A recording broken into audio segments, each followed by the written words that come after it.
প্রিয় ভাইরা, সূরাতুন নিসার 93 নম্বর আয়াতে এসেছে, আল্লাহ সুবহানাহু ওয়া তাআলা ইরশাদ করেছেন, ওমান ইয়াকতুল মুমিনান মুতাআম্মিদান ফাজাযাউহু জাহান্নাম খালিদান ফিহা।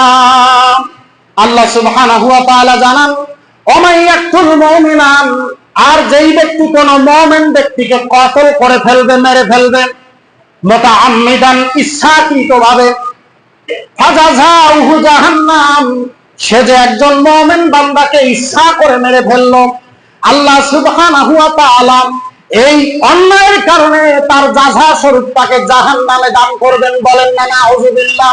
ফাজাযাউহু জাহান্নাম খালিদান ফিহা, ওই ব্যক্তিটা একজন মানুষ মারার কারণে, একজন মুমিন ব্যক্তিকে হত্যা করার কারণে জাহান্নামে সে চিরকাল অবস্থান করবে। ওয়াদিবাল্লাহু আলাইহি, আর ওই বান্দার উপর আল্লাহ সুবহানাহু ওয়া তাআলার গজব, বলেন না নাউযুবিল্লাহ, ওয়া লাআনাহু, এবং আল্লাহ তাআলার লানত তথা অভিসম্পাত, ওয়া আ'আদ্দালাহু আযাবান আযীমা। আর আল্লাহ সুবহানাহু ওয়া তাআলা শেষে আরো একটি মেসেজ দিলেন যে আমি ওই ব্যক্তির জন্য, ওই বান্দার জন্য, ওই মানুষ হত্যাকারী ব্যক্তির জন্য আযাবান আযীমা, বিরাট আযাবের ব্যবস্থা করে রেখেছি। বলেন না নাউযুবিল্লাহ। এই আয়াতটা কেন নাযিল হলো? তাফসীরে মাযহারিতে এসেছে, রাসূলুল্লাহ সাল্লাল্লাহু আলাইহি ওয়াসাল্লামের জামানায় হিশামের ভাই এবং হিশাম, এই দুই ভাই একত্রে নবী সাল্লাল্লাহু আলাইহি ওয়াসাল্লামের দরবারে আসলেন। আসার পর কলেমা পড়ে মুসলমান হয়ে গেলেন। বলেন না সুবহানাল্লাহ। তারা নবী সাল্লাল্লাহু আলাইহি ওয়াসাল্লামের কাছে আসলেন, নবী সাল্লাল্লাহু আলাইহি ওয়াসাল্লামের কথা ভালো লেগেছে, ইসলামকে মহব্বত করে ইসলাম ধর্মে দীক্ষিত হলেন। ইসলাম ধর্মে দীক্ষিত হওয়ার পর, মানে এই আয়াতটা কখন নাজিল হলো যে একজন মুমিন ব্যক্তিকে মেরে ফেললে যিনি মারলো তার জন্য জাহান্নাম, সেই আয়াতটা কেন নাজিল হলো? অত্যন্ত মনোযোগের সাথে শুনুন প্রিয় ভাইয়েরা। এই হিশামের ভাই, আর হিশাম যখন ইসলাম কবুল করলো, হিশামের ভাই হঠাৎ করে বনু নাজ্জার গোত্রের মধ্যে এসে দেখতে পেল হিশামকে তারা মেরে ফেলেছে। বলেন না নাউযুবিল্লাহ। এখন তো সে মুসলিম, কাজে বিচার এখন কার কাছে দিবে? রাসূল কারীম সাল্লাল্লাহু আলাইহি ওয়াসাল্লামের কাছে। তিনি হিশাম হত্যার দাবি জানালেন নবী সাল্লাল্লাহু আলাইহি ওয়াসাল্লামের কাছে যে ইয়া রাসূলুল্লাহ, আমি এতদিন পূর্বে ইসলাম কবুল করেছি আমার ভাই সহ, বনু নাজ্জার গোত্রের মধ্যে আমার ভাইকে নিহত অবস্থায় পেলাম, আমি আমার ভাই হত্যার বিচার চাই। আজও বাংলাদেশে অনেক ব্যক্তির হত্যার বিচার চাওয়া হয়, কিন্তু বিচার পাওয়া যায়। ক্ষমতার পালা অনেক পরিবর্তন হলো, আবার দেখা যাচ্ছে ঠিক একই। দেখা যাচ্ছে যে কিছুদিন আগে একজন ইমামকে হত্যা করা হলো, বিচার দাবি করা হলো, তদন্ত সাপেক্ষে যে দোষী তার বিচার করা হোক, অন্তত বিচার হচ্ছে না। কয়েকদিন আগেও আপনারা দেখেছেন এক ভাইকে হত্যা করা হলো। এ পর্যন্ত দেখা যায় যে আসলে মানুষের মন মতো বিচার আমরা কেউ পাইলাম না। দেখুন নবী সাল্লাল্লাহু আলাইহি ওয়াসাল্লামের জামানায় হিশাম হত্যার বিচার চাওয়ার সঙ্গে সঙ্গেই নবী করিম সাল্লাল্লাহু আলাইহি ওয়াসাল্লাম বনু ফিহর গোত্রের এক ব্যক্তিকে ওই হিশামের ভাইয়ের সঙ্গে একত্র করে দিয়ে বললেন যে তোমরা বনু নাজ্জার গোত্রের এই হিশামের ভাইকে নিয়ে বনু নাজ্জার গোত্রে যাবে। যাওয়ার পর আমি রাসূলের পক্ষ থেকে একটা ঘোষণা দিবে যে আল্লাহর রাসূল সাল্লাল্লাহু আলাইহি ওয়াসাল্লাম বলেছেন যে আপনারা যদি জেনে থাকেন হিশামকে কে হত্যা করেছে, ওই ব্যক্তিকে হিশামের ভাইয়ের হাতে তুলে দেন, হিশামের ভাই তাকে হত্যা করবে। বলেন না আল্লাহু আকবার। প্রাণের বিনিময়ে প্রাণ, হত্যার বিনিময়ে হত্যা, তার ভাইয়ের হাতে তুলে দেন, হত্যা করবে তার ভাই, যাতে করে প্রাণের বিনিময়ে প্রাণ এই আদায় হয়ে যায় এটা। আর যদি নবী সাল্লাল্লাহু আলাইহি ওয়াসাল্লামের ঘোষণা হচ্ছে যদি কে মেরেছে এটা যদি খুঁজে পাওয়া না যায় তাহলে দিয়াত আদায় করতে হবে, রক্তপান আদায় করতে হবে। এবার বনু নাজ্জার গোত্রের মানুষগুলো বলল যে আমরা নবী করিম সাল্লাল্লাহু আলাইহি ওয়াসাল্লামের কথার প্রতি মস্তক অবনত করলাম, বলেন না আল্লাহু আকবার। তারা বললেন যে শোনেন, আসলে হিশামকে কে হত্যা করেছে এটা আমাদের জানা নাই। কোন ব্যক্তি, বনু নাজ্জার গোত্রের ব্যক্তি হত্যা করেছে ঠিক আছে, কিন্তু কোন ব্যক্তি হত্যা করেছে এটা আমাদের কারোর জানা নাই। অতএব বিধান অনুযায়ী 100 উট দিয়াত রক্তপণ অনুযায়ী তার ভাইকে দেয়া হলো। বলেন না আল্লাহু আকবার। কয়টা উট? 100 উট প্রদান করা হলো। এবার ঘটনা হচ্ছে, ওই হিশামের ভাই এই 100 উট সঙ্গে নিয়ে ওই বনু ফিহর লোকটা, ফিহরের যে লোকটা নবী সাল্লাল্লাহু আলাইহি ওয়াসাল্লাম প্রতিনিধি স্বরূপ প্রেরণ করেছিলেন, সেই ব্যক্তিকে সঙ্গে নিয়ে আবার ফেরত আসছেন মক্কার দিকে। মক্কার দিকে ফেরত আসতে হিশামের ভাইয়ের মাথায় শয়তানি বুদ্ধি চেপে বসলো। এখন সে চিন্তা করলো, আমি যে রক্তপণ স্বরূপ যে আমি 100 উট নিলাম, এটাতেই যদি ক্ষান্ত হই, আমার একটা মান সম্মানের ব্যাপার আছে। বলেন না নাউযুবিল্লাহ।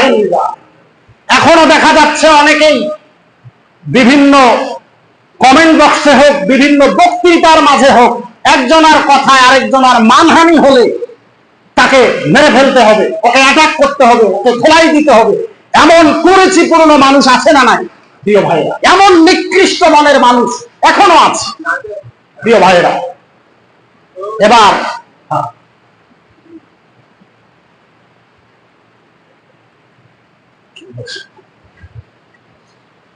এবার নবী করিম সাল্লাল্লাহু আলাইহি ওয়াসাল্লামের দরবারে যে আসতেছেন 100 উট সহ, কথা নবী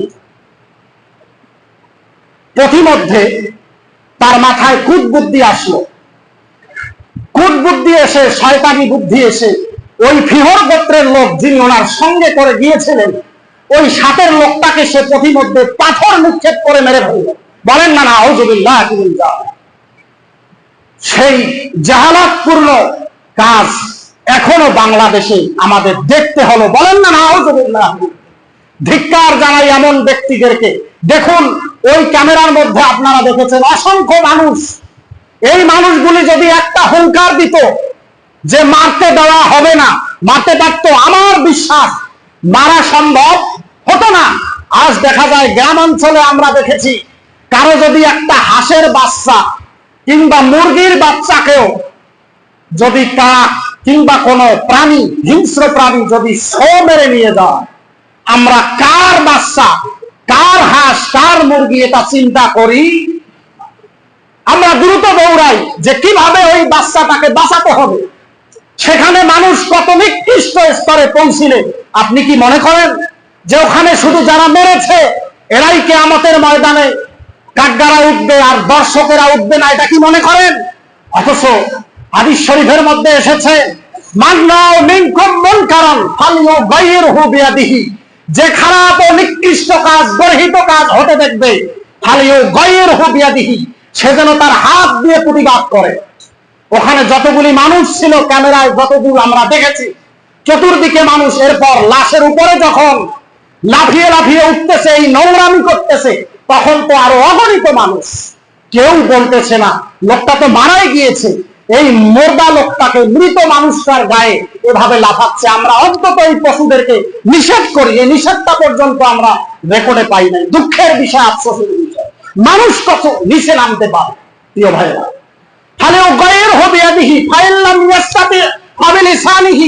সেই যোগ্যতা, সেই সামর্থ্য যদি না থাকে, অন্তত জবান দিয়ে, মুখ দিয়ে নিষেধ করতেই হবে।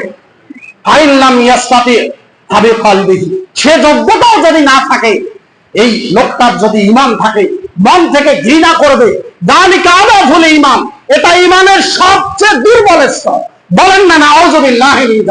প্রিয় ভাইরা, আসলে দুঃখের বিষয়, যেখানে মানুষ মারার মতো নিকৃষ্ট কাজ, সেই জায়গায় গিয়ে যদি আপনি মন থেকে ঘৃণা করেন, এটা কি মানুষত্বের কথা?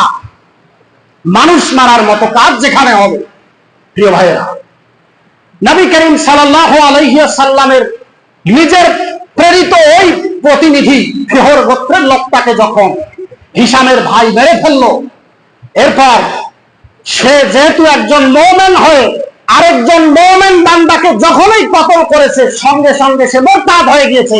বলেন না নাউযুবিল্লাহ।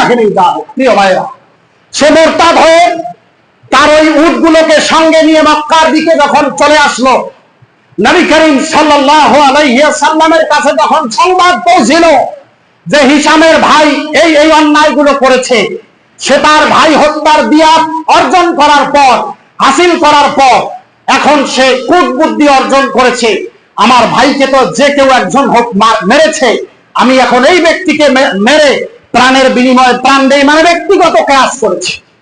তাহলে আমার উটও পেলাম, একজন ব্যক্তিকে মেরেও ফেললাম। এই কূট কৌশল, কূটকে আশ্রয় করেছে। এবার নবী করিম সাল্লাল্লাহু আলাইহি ওয়াসাল্লাম তখন শপথ করে বলেছেন, অবশ্যই অবশ্যই এই ব্যক্তিকে মেরে ফেলতে হবে। বলেন না আল্লাহু আকবার। প্রিয় ভাইরা, কেউ যদি কাউকে মারে, এর একটাই বিচার, তাকেও মেরে ফেলতে হবে। যদি কেউ কাউকে মারে, ওর বিচার হচ্ছে যেই ব্যক্তি মারলো তাকেও মেরে ফেলতে হবে, রাষ্ট্রীয়ভাবে মারতে হবে। প্রিয় ভাইরা, আমরা তো মনে করি এই আইন সেটা ইসলামী রাষ্ট্র নয়, বরং সব রাষ্ট্রই হওয়া জরুরি। এটা মানুষের জন্য কল্যাণকর, ঠিক না বেঠিক?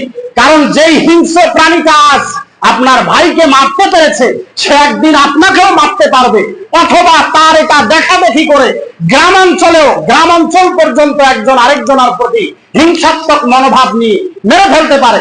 বরং মাঝে মাঝে তো এরকমও শুনি যে আজকাল কেউ কাউকে খুন করলে কি হয় না, অতিরিক্ত 1 বছর জেলে হবে, টাকা দিয়ে 3 মাস জেল খাটলে চলে আসা যায়। আমরা দেখা যায় আওয়ামী শাসনে এরকমও কিছু শুনেছিলাম।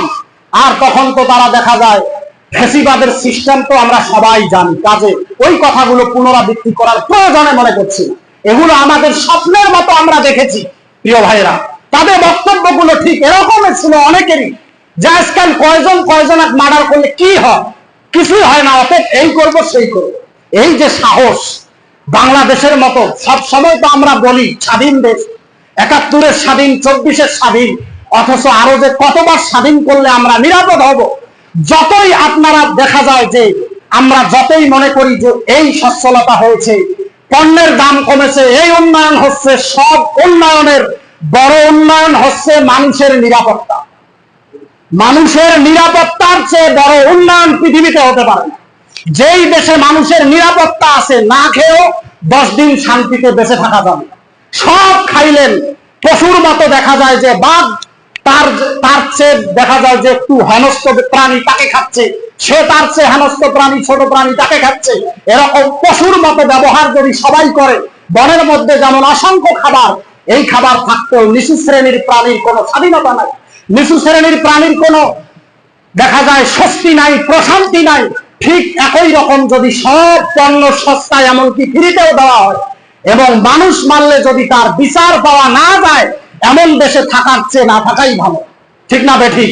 প্রিয় ভাইরা, আল্লাহ এরপর ওই ব্যক্তির শেষ কথাটা হচ্ছে, নবী করিম সাল্লাল্লাহু আলাইহি ওয়াসাল্লামের বিদায় হজ যেদিন হয়েছে, সেদিনই ওই কুলঙ্গার ব্যক্তিটাকে হত্যা করা হয়েছে। বলেন না আল্লাহু আকবার। যেদিন রাসূল সাল্লাল্লাহু আলাইহি ওয়াসাল্লামের বিদায় হজ, ওই দিন ওই ফিহর গোত্রের ব্যক্তিটাকে যে মেরে ফেলেছে হিশামের ভাই, তাকে হত্যা করা হয়েছে। কারণ হত্যার বিনিময় হত্যা।